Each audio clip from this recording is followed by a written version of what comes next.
Hey everybody, my name is Dr. Angelica Yañez. I'm a professor in Chicano Studies. I'm super honored to be here with you today, and I'm going to be working with your professor, Alex Gomez. So if you have any questions, feel free to email me at ayanez@palomar.edu. We're going to cover a lot of interesting topics, ancient topics, current issues, and you're really going to love to uncover the study of Chicano Studies. Take good care, and I'll see you in another video. Bye. Welcome, class, to another audio podcast. I'm your host and Professor Alex Gomez. Today, we are going to cover the historical and symbolic figure of La Malinche, also known as Malinche and Doña Marina by the Spaniards. Her image has been changed many times to fit shifting political agendas and national identities in post-colonial Mexico. There's little comprehensive documentation about La Malinche. La Malinche left no records of her own life. What we know of her only depends entirely on second-hand accounts. She's believed to have been born sometimes around early 1500s. She was among 20 women given to Hernán Cortés in 1519 by a Mayan lord. According to Bernal Díaz del Castillo, who traveled with Cortés, he wrote in one of his memoirs, "What the other women were named, I do not know.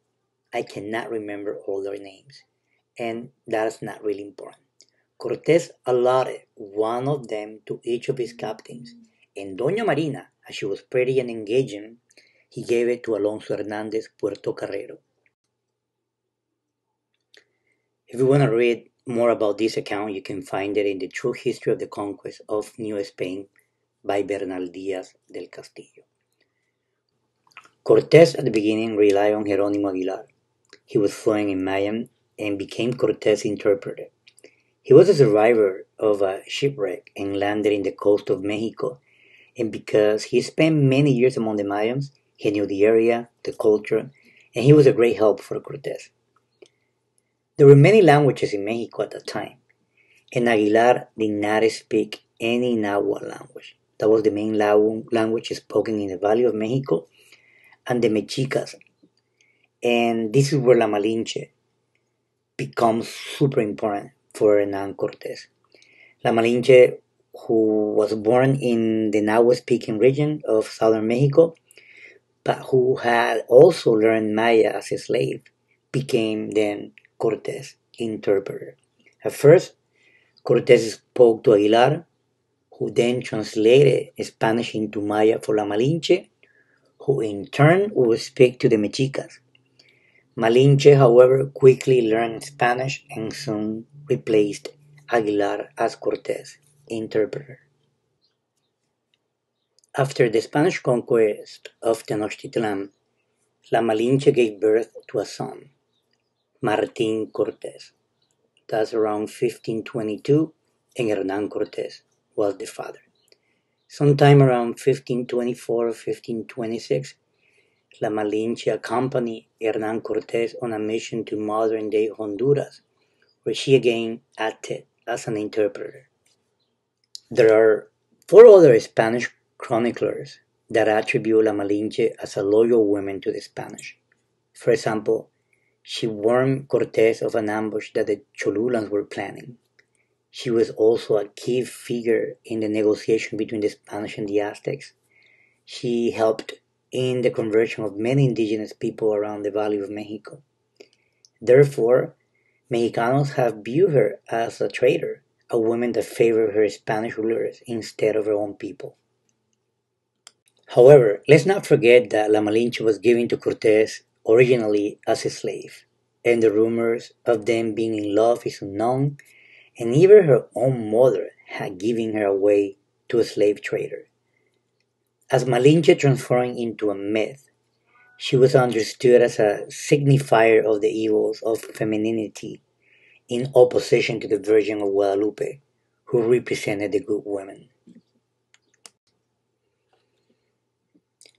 La Malinche and the Virgin of Guadalupe are both symbolic mothers of the Mexican nation, who are portrayed to have conceived of their mestizo children by rape and by immaculate conception, respectively.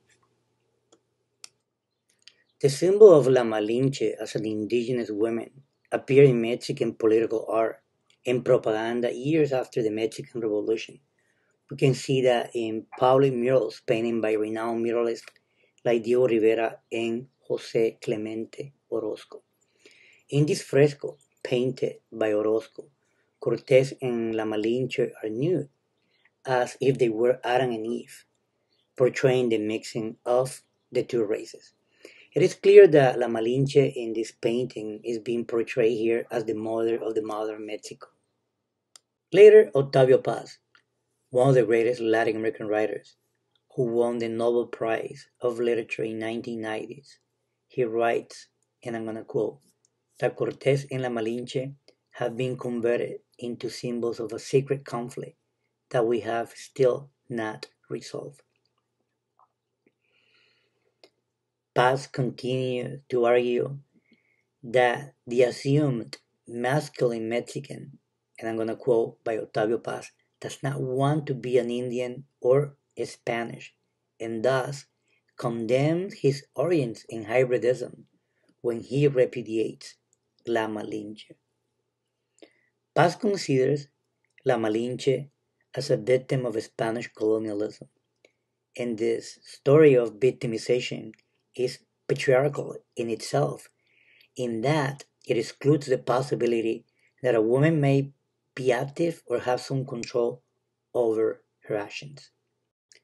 Chicana writers like Sandra Cisnero revalues in her novels the three most prevalent representations of Mexican womanhood: the passive virgin, the sinful seductress, and the treacherous mother, idealized in the figures of La Virgen de Guadalupe, La Malinche, and La Llorona.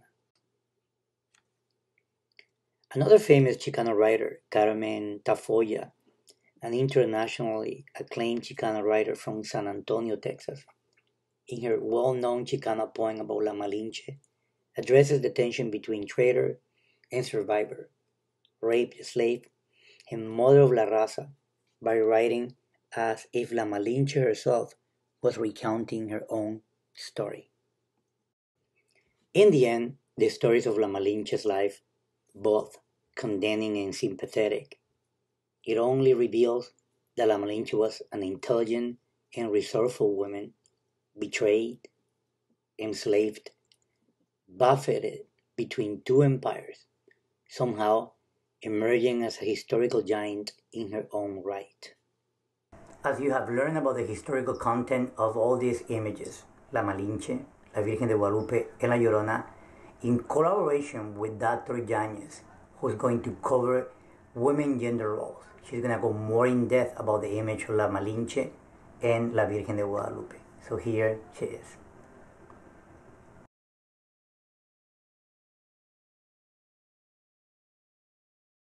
Going into now comparing La Malinche and the Virgencita and their constructed gender roles with race and sexuality and brownness and things like that in history.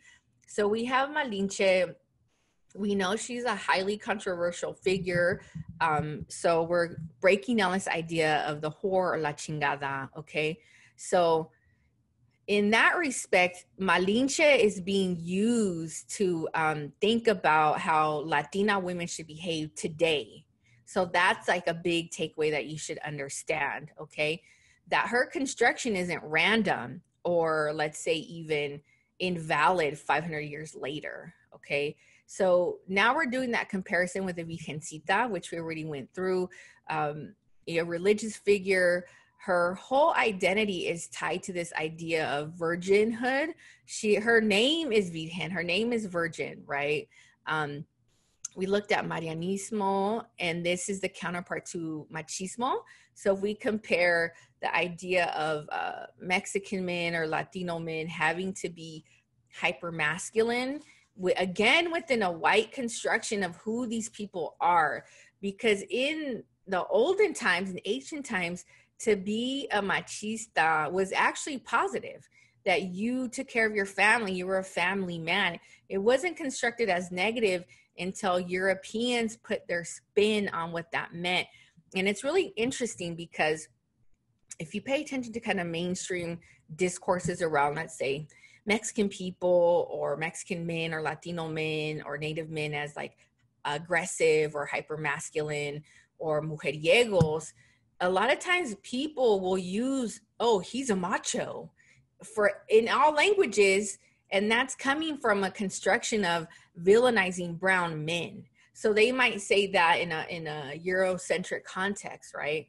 But the idea of the macho is also very villainized. And so marianismo is in many ways is the counterpart to that. So if the men are hyper masculine and kind of out of control or deviant or criminal, these types of things, hypersexual, then the women fall on the other side of that construction where they need to be in control. They need to, not take up and go against men in that respect. Okay. So just a little bit there.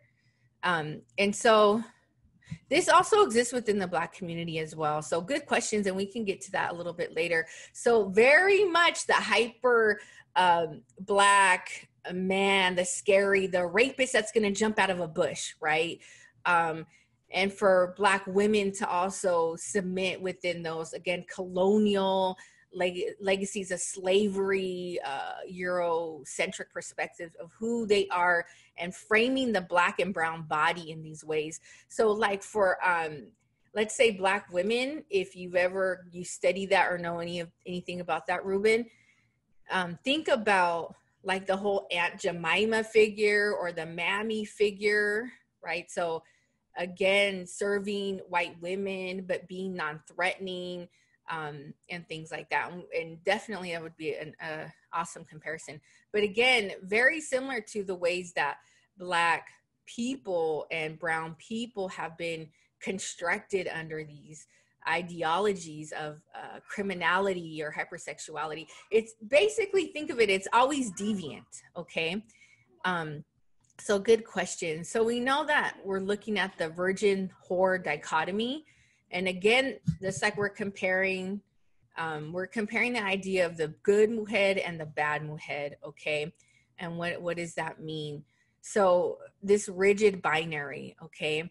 And the way that over time, Latina, and again, I am sorry for using all these random terms, but it does fall into the way that, quote, Latinas, quote, Hispanic women, Mexican women, indigenous women, or quote, mestiza women, through this ideology, we see the impact of that today through these social constructions, okay?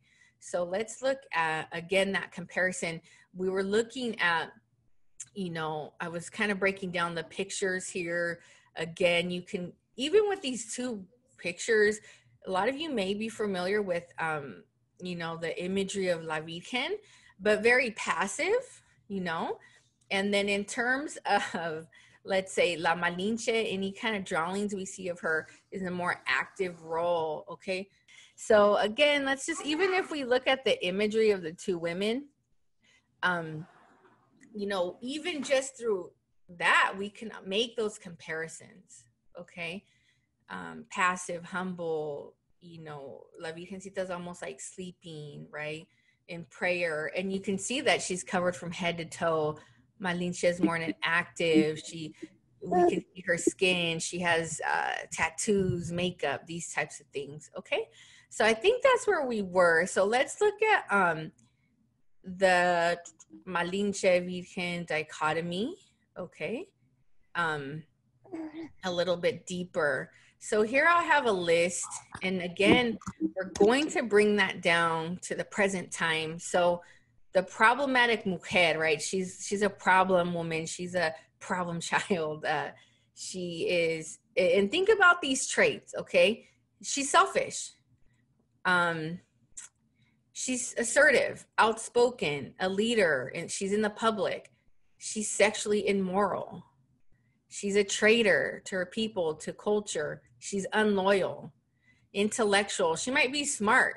She's rebellious, sexually unavailable. Maybe she's a lesbian. Maybe she doesn't want to give in to, even if she's not a lesbian, right? She might not be interested in men, but that always gets constructed as deviant, or she, and then we're going to veer off into these other framings of the so-called bitch or the whore again. Okay. So, if we look at the other side here, the ideal woman or the good woman, she's emotional. She's very nice. She's kind. She's instinctive. She just knows. She just knows from her heart what you need. She's docile. She's complacent. She's not going to complain. She's not going to challenge you or patriarchy. You could do whatever you want to her. She's vulnerable. She's unassertive. She's not going to pose any challenge to you. She's definitely going to be pious or religious. Again, this kind of humble. She's going to be a virgin, right? Like, who wants to be with somebody that is sexually promiscuous, right? So again, within these stereotypes and constructions, the idea of the virgin and purity, literally through her body and sexuality, she's the ideal true feminine. Femininity exemplifies that. So even though we're looking at like these old school constructions of over 500 years ago, if we look at today, and you know, this could also be across race, but women that usually embody these particular traits on the column that says problematic, they're seen as bitchy or too much or aggressive or bold, right? So if we look at that, okay, and then we think about men, right? So if a man is outspoken or he's in a leadership role, people might say, wow, he's a good leader. He's my hero. I respect people. He's smart. If he's rebellious, wow, he's great. So again, we're seeing those double standards. But usually when women embody these particular types of traits, they're pretty much villainized. So things like, she's too much. She's too bossy. She's, quote, a bitch, right? So that's where that's coming from. And the so-called ideal woman, again, is going to conform within the constructs of the dichotomy. It is not a personal thing, but think of it in that respect in terms of what is the larger gender roles and those expectations. Oh, she's very emotional. You know, she's going to automatically know what I need. And she's not going to be a problem to me. She's always going to be in service to me, usually under patriarchy, usually, again, in a, quote, inferior status to men, right? She's not going to challenge the authority of men. She's not going to be a rebel. She's not going to be activist, if you will, and challenge these things. So we're going to see that comparison there. Hopefully that makes sense. And you can look at real life examples, maybe even your own examples. I know this is not my most favorite example, but this is one I can think of, and I'm not for or against any of it. But like, I remember when Hillary Clinton was running for president, a lot of people were like, she doesn't smile enough. She's not feminine enough, right? So people would never say about, let's say, Trump, he doesn't smile enough. He's not friendly enough. So again, those gendered expectations. So Hillary in that sense was seen as stoic, cold. A lot of attacks were based on her looks, which usually men in, you know, high-powered position, of course, we're going to poke fun of certain looks, especially in this case, but it's not going to be their downfall. For women, that's key. Like, even if they are in these powerful positions, their looks are always being picked apart, okay? So look at those little examples there. So this is a rigid gender, you know, binary. And what does that do? So if we think about Malinche and La Virgen, these figures represent roles available. And now we have, again, the so-called mother, the so-called Virgen, the puta. So in this kind of real life understanding, so this limited representation reduces Mexican women's humanity. So they can't move outside of this. Are you a mother? Are you pure? Are you good? Are you a nice girl? Are you a virgin? Or are you out of control? Are you the worst kind of woman that could exist? right? So the so-called puta, the so-called whore. So the complexities of Mexican indigenous women are dismissed and hidden. And this is restrictive ideas and roles that are available to them. Because think about it, what major roles are available to, let's say, Latina women in general, right? What kind of representation do they have? What kind of, idols or role models do they have outside of these very limiting so-called representations? Okay, so why are these roles problematic? So a lot of this is negative images, stereotypes reinforced through that gender system. It's normalized. Okay, so for example, this lecture is very basic Chicana feminism 101. I had this lecture when I was in my 20s by my Chicano studies professors. The men in my department also teach this particular topic, the Virgen and whore dichotomy.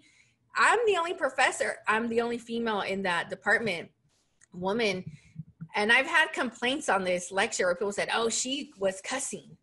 I'm not cussing at you. We're breaking down the language of those dynamics and that power. So even something simple like that, where my men colleagues can do this work and not be criticized as much, okay? So again, reinforcing these kind of negative stereotypes or punishing women that seem too bold, it becomes normalized, okay?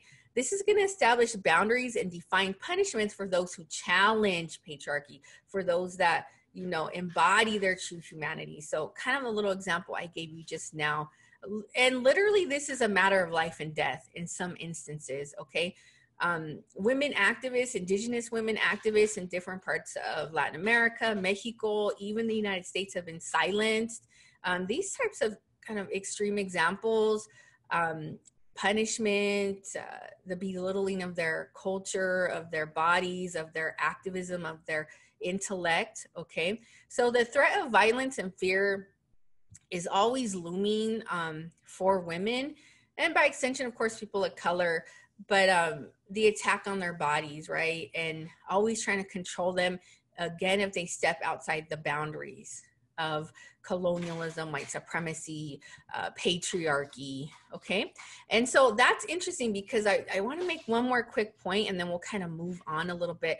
But women can also embody that patriarchy. So this will look like, let's say your boyfriend, if you're a mujer, a woman, cheated on you, but you go after the woman. It's kind of like, wait a minute, that's a very common conflict where women will go against each other and not deal with the real situation at hand. So this type of thing. Or the idea of how women are police other women. Oh, well, she's ugly, or she's a bitch, or, she's too much. But then you wouldn't critique men in that same fashion, right? So again, the threat of violence, the threat of fear, and always other women also buying into that. So again, this is an example of internalized oppression, internalized gender oppression, and things like that. So I do have one other mujer to reintroduce to you and think about where she would fit on this line, okay, of the dichotomy. What about esta La Llorona, right? So I'm not going to go too deep into it, but think about La Llorona, where she would fall. So it's kind of a trick question. Again, if we're thinking about Mexican women, some of the major archetypes or representatives that we have, Malinche, La Virgencita, or La Llorona. And Jennifer Lopez isn't counting, I was playing. Or even Selena, right? So think about those.